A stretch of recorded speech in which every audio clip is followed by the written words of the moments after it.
Shalom, perkenalkan nama saya Yosua Adriel Tamba dengan NIM 2202095 dari Prodi Teknik Komputer Kampus Daerah di Cibiru.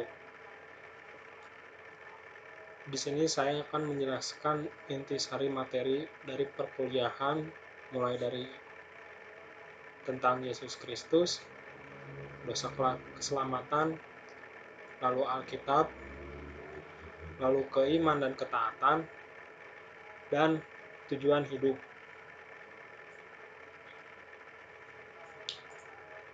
Langsung saja yang ke pertama, yaitu tentang Yesus Kristus. Di dalam bab ini terdapat dua pertanyaan mendasar, yaitu siapakah Yesus yang kita yakini, dan apakah Yesus itu nabi atau Tuhan. Dikutip dalam Markus 8 ayat 27, Yesus berkata pada murid-murid, katanya, siapakah aku ini, kata orang-orang. Lalu di ayat 28, murid-murid Yesus menjawab, ada yang mengatakan Yesus Pembaptis, ada juga yang mengatakan Elia yang seperti diketahui adalah nabi besar. Ada pula yang mengatakan seorang dari para nabi. Bisa dilihat terlepas dari mereka yang menerima Yesus atau tidak, mereka menganggap Yesus adalah nabi. Setelah itu, dalam Markus 8 ayat 29, Yesus melanjutkan pertanyaannya itu ke yang lebih personal, lebih pribadi, dan lebih individual.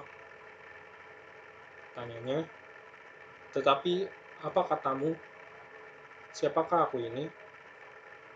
Maka jawab Petrus adalah, engkau adalah Mesias. Di sini pertanyaan penting yang Yesus tanyakan adalah, tetapi apa katamu, siapa aku ini? Di sini bertanya-tanya, lalu siapa Yesus Kristus yang sebenarnya? Yesus Kristus pada umumnya dipandang sebagai seorang manusia biasa yang hidup di bumi, tepatnya di Israel. Hidup pada tahun 2000 yang lampau. Jadi maksudnya eksistensi dari Yesus ini tidak perlu ditanyakan. Sama seperti yang diketahui kalau Pak Soekarno pernah hidup dan tokoh-tokoh publik lain pernah hidup. Berbeda dengan dewa-dewa yang seperti dewa Zeus atau dewa Kra dan lain sebagainya, tidak ada yang bisa membuktikan bahwa mereka hidup. Tetapi keberadaan Yesus semua orang mengetahui kebenarannya. Di banyak agama besar yang mengajarkan bahwa Yesus adalah seorang nabi atau guru yang baik atau seorang yang saleh. Tidak ada agama yang mengajarkan Yesus adalah kriminal. Jika mengambil kembali ke dalam Alkitab mengajarkan bahwa Yesus lebih dari sekedar nabi, dan Yesus lebih dari sekedar guru yang baik. Yesus juga lebih dari sekedar seorang manusia yang saleh, dan Yesus lebih dari semua itu. Lalu pernyataan Yesus tentang ketuhanannya pada Yohanes 10 ayat 30, Yesus berkata, aku dan Bapa adalah satu. Ini dimaksud seperti konsep Tritunggal. Lalu di Yohanes 14 ayat 9 berkata, orang yang sudah melihat aku sudah melihat Bapa. Ini artinya Yesus adalah Bapa. Di Yohanes 14 ayat 6 kata Yesus kepadanya, akulah jalan dan kebenaran dan hidup, tidak ada seorang pun yang datang kepada Bapa kalau tidak melalui aku. Kedatangan Yesus telah dinubuatkan beratus tahun sebelum kelahiran Yesus. Alkitab mencatat nubuat para nabi Israel tentang kedatangannya. Ditulis dalam Perjanjian Lama oleh banyak penulis dalam jangka masa kurang lebih 1500 tahun. Di sana mengandung lebih dari 300 nubuat tentang kedatangannya. Dan semua butir nubuat itu terjadi dengan tepat.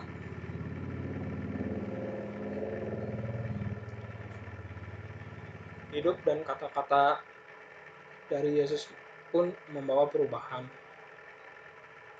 Seperti kemana saja ajaran dan pengaruhnya disebarkan, yaitu hak asasi wanita dan suara rakyat diterima, lalu didirikannya sekolah dan universitas, lalu terdapat undang-undang untuk melindungi anak, perhambaan dihapuskan, dan masih banyak lagi perubahan yang telah dilakukan untuk kebaikan manusia. Lalu pernyataan Yesus adalah Allah dikutip dalam Yohanes 1 ayat 1, firman Tuhan berkata, pada mulanya adalah firman. Firman itu bersama-sama dengan Allah, dan firman itu adalah Allah. Lalu dilanjut ke Yohanes 1 ayat 14, firman itu telah menjadi manusia dan diam di antara kita. Dan kita telah melihat kemuliaannya, yaitu kemuliaan yang diberikan kepadanya sebagai anak tunggal Bapa, penuh kasih karunia dan kebenaran. Jadi, siapakah Yesus Kristus itu? Dia pemenang, dia pengutus, dia yang memberikan Roh Kudus kepada kita, dia yang berdoa bagi kita karena dia sendiri pernah datang ke dunia ini. Dia lebih dari nabi-nabi yang baik. Dia adalah jalan, kebenaran, dan hidup.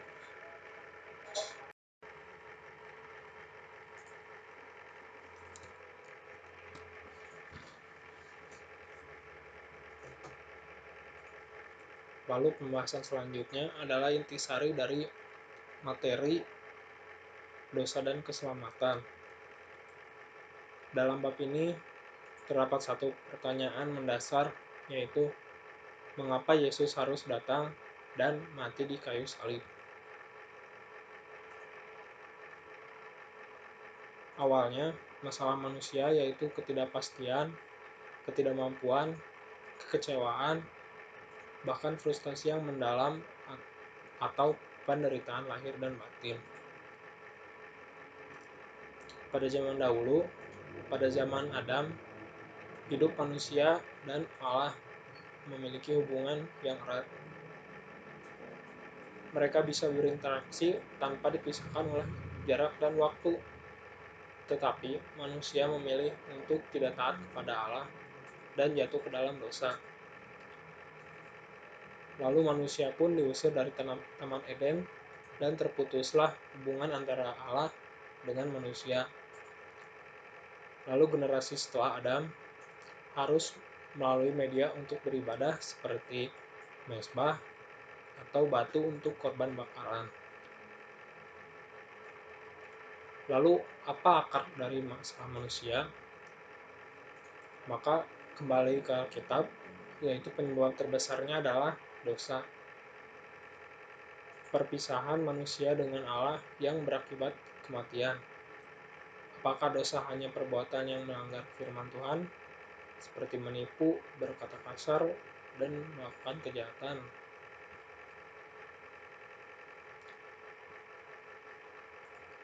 Lalu, jika begitu, apakah bayi dalam kandungan berdosa? Kalau dosa adalah perbuatan, maka bayi belum berdosa karena dia tidak berkata kasar, tidak membunuh, tidak mengingini milik orang lain, atau yang lainnya. Dalam Alkitab disebutkan bahwa semua manusia telah berdosa. Tetapi jika begitu definisi tentang dosa itu, maka tidak cukup karena bayi dalam kandungan sudah dikatakan berdosa. Lalu kenapa Yesus harus mati? Ini adalah pertanyaan mendasarnya. Karena maut itu harus dilunasi. Harus ada seseorang atau sesuatu yang tidak berdosa yang bisa disalibkan sehingga yang tadinya dia tidak bersalah tapi dia yang melunasi salah orang lain.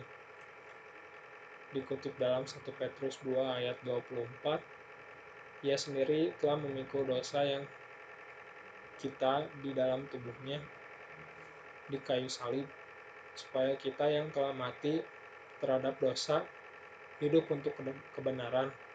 Oleh bilur-bilurnya kamu telah sembuh, sehingga keselamatan yang kita dapat adalah anugerah dan kasih karunia. Maka dari itu kita harus mengakui dosa kita dan menerima Yesus dalam hati. Dalam Yesaya 1 ayat 18, marilah, baiklah kita berperkara, sekalipun dosamu merah seperti kinzi, akan menjadi putih seperti salju. Sekalipun berwarna merah seperti kain kesumba, akan menjadi putih seperti bulu domba.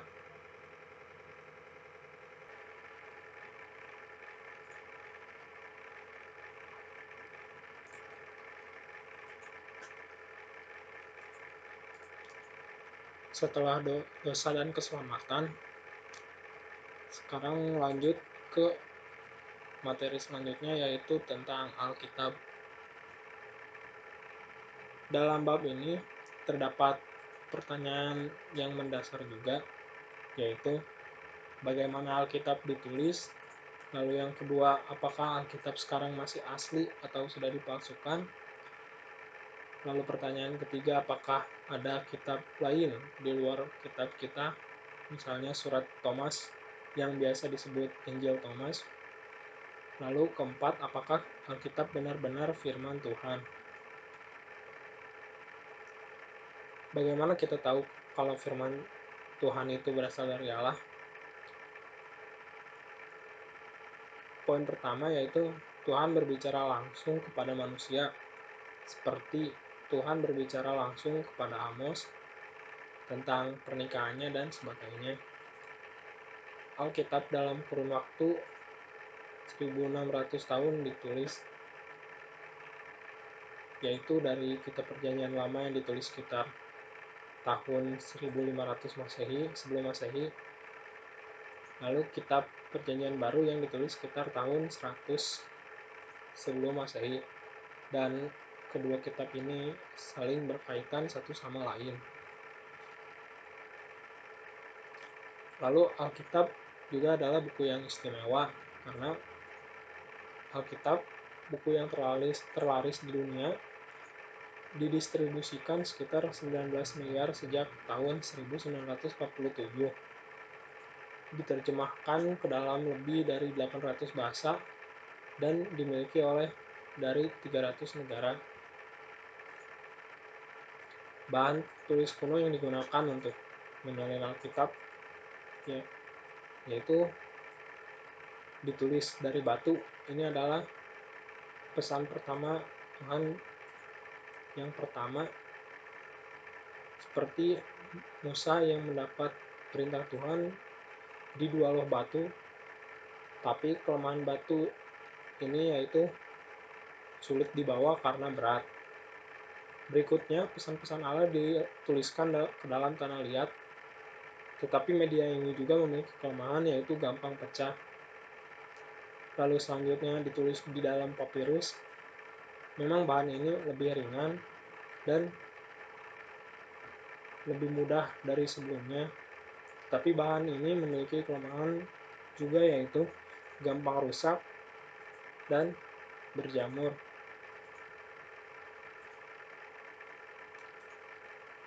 Lalu berikutnya adalah yang paling populer, yaitu pesan Tuhan dituliskan di kulit-kulit binatang. Alkitab juga ditulis kurang lebih 1600 tahun lalu dan ditulis oleh 40 penulis yang memiliki latar belakang yang berbeda-beda, berbeda bangsa, berbeda suku, dan berbeda ras. Lalu ada nubuat tentang Tirus. Di Alkitab menuliskan tentang sebuah kota yang bernama Tire atau Tirus. Kota ini sangat makmur dan aman ketika Yeskiel menulis tentang itu. Tetapi dia memprediksi bahwa kota itu akan dihancurkan. Banyak orang yang tidak percaya Yeskiel karena kota tersebut terlihat sangat kuat untuk dihancurkan. Tetapi dia menceritakan dengan rinci tentang apa yang terjadi pada kota tersebut. Pertama, seorang raja dari Babilonia bernama Nebukadnezar akan berperang melawan kota tersebut. Setelah itu, akan banyak negara yang datang untuk berperang melawan Tirus. Dan kota itu akan dibumi ratakan dan disapu seperti batu. Yeskiel juga memprediksi bahwa batu-batu kota dan tanah-tanahnya akan dibuang ke dalam laut, dan area sekitar kota itu akan menjadi tempat nelayan yang melemparkan jalannya. Lalu, bagaimana kitab Perjanjian Lama ditulis? Melihat kitab Perjanjian Lama ditulis sudah lama, sekitar 1500 sebelum Masehi. Pertama, kita lihat dulu juru tulisnya. Juru tulis, caranya seorang harus duduk dan menyalin yang asli dengan tangan. Orang itu disebut juru tulis. Mereka mengerjakan sangat serius karena kesalahan sekecil apapun bisa membuat perbedaan besar. Misalnya, anggaplah seorang membeli tanah untuk 20 keping emas. Jika juru tulis tidak memperhatikan pekerjaannya, dia mungkin akan menulis 2 keping emas atau 200 keping emas. Artinya, secara drastis mengubah harga aslinya. Apakah salinan Alkitab akurat? Alasan ini adalah bahwa salinan paling awal dari keseluruhan Perjanjian Lama yang tersedia disalin pada 900 Masehi dan seterusnya, hampir 2500 setelah beberapa dokumen asli ditulis. Dengan rentang waktu yang begitu lama, bagaimana mungkin ada yang tahu apakah teks itu benar atau asli? Selanjutnya, aturan penulisan Alkitab.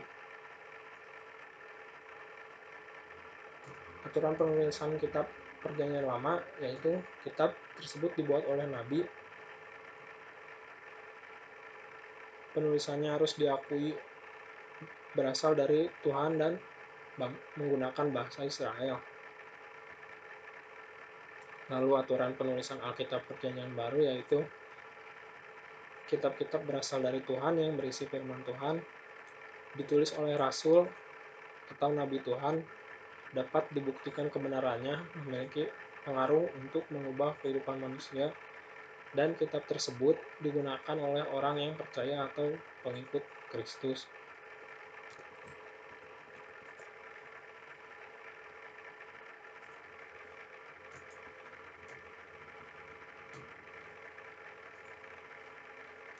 Selanjutnya ada iman dan ketaatan.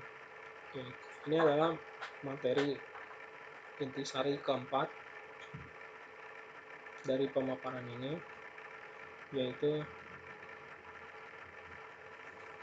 keteladanan dari Tuhan Yesus. Sebelum mati disalib, dalam Matius 26 ayat 39, maka ia maju sedikit lalu bersujud dan berdoa, katanya, "Ya Bapakku, jikalau sekiranya mungkin, biarlah cawan ini lalu daripadaku, tetapi janganlah seperti yang kukehendaki, melainkan seperti yang kau kehendaki." Juga ada di Filipi 2 ayat 8, dan dalam keadaan sebagai manusia, ia telah merendahkan dirinya dan taat sampai mati, bahkan sampai mati di kayu salib.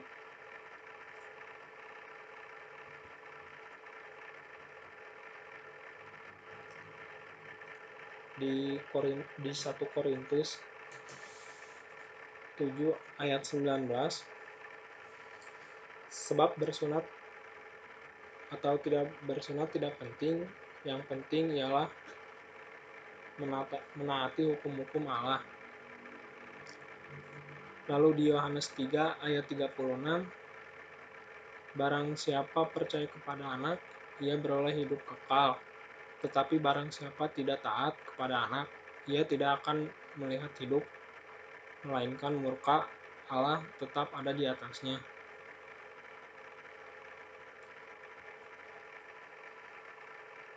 Contoh ketaatan, Ibrani 11 ayat 8, karena iman Abraham taat ketika ia dipanggil untuk berangkat ke negeri yang akan diterimanya menjadi pusakanya, lalu ia berangkat dengan tidak mengetahui tempat yang ia tuju. Terdapat juga di Kisah Para Rasul 5 ayat 29, tetapi Petrus dan rasul-rasul itu juga menjawab, katanya, kita harus lebih taat kepada Allah daripada pada manusia.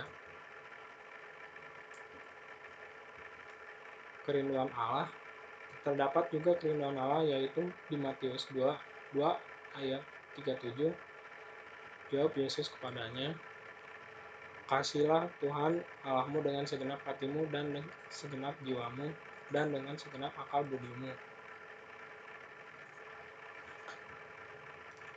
Lanjut ke materi intisari kelima, yaitu tujuan hidup.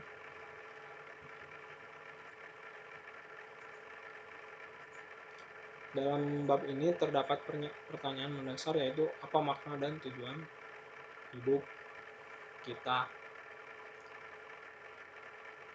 Hal sebelumnya yang perlu diketahui adalah segala sesuatu diawali oleh Tuhan.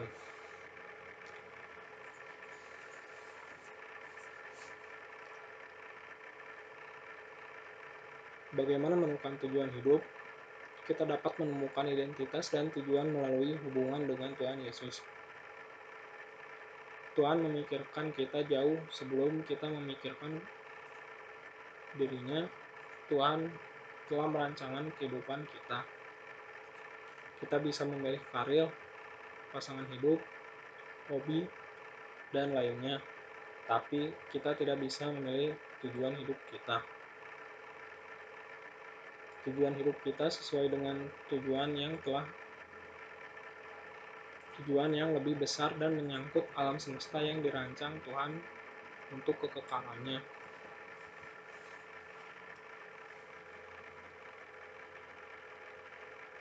Kita bukanlah suatu kebetulan. Tuhan memikirkan kita jauh sebelum kita ada. Lalu Tuhan juga menjadikan kita dengan suatu maksud, yaitu untuk tujuannya. Tuhan menciptakan alam semesta karena Ia adalah Tuhan atas kasih. Lalu apa yang menggerakkan kehidupan manusia? Yaitu rasa bersalah, kebencian dan kemarahan, ketakutan, materialisme, kebutuhan untuk diterima, dan lainnya.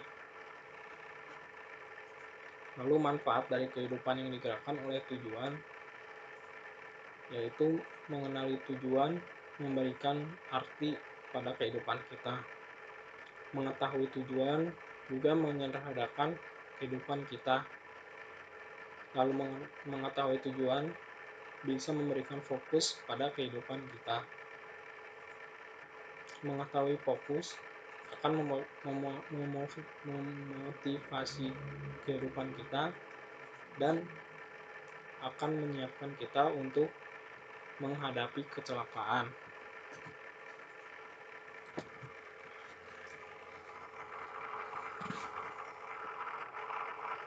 lalu diciptakan untuk kekekalan. Tuhan memberikan kita hati dalam Khotbah 3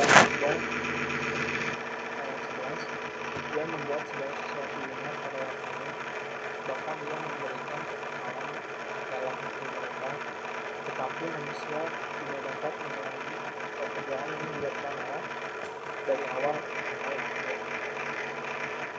Lalu kekekalan hanya menawarkan dua pilihan, yaitu neraka dan surga. Kekekalan ditentukan dengan hubungan kita dengan Tuhan di dunia ini.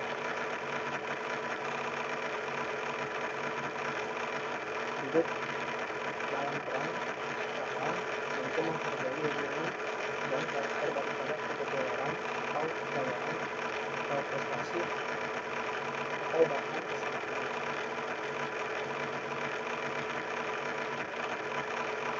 Dia minta Torah Alkitab yang mengajarkan pemanduan terhadap kehidupan, yaitu satu, kehidupan ini adalah sebuah ujian, dan kedua, kehidupan ini adalah sebuah pertandingan. Lalu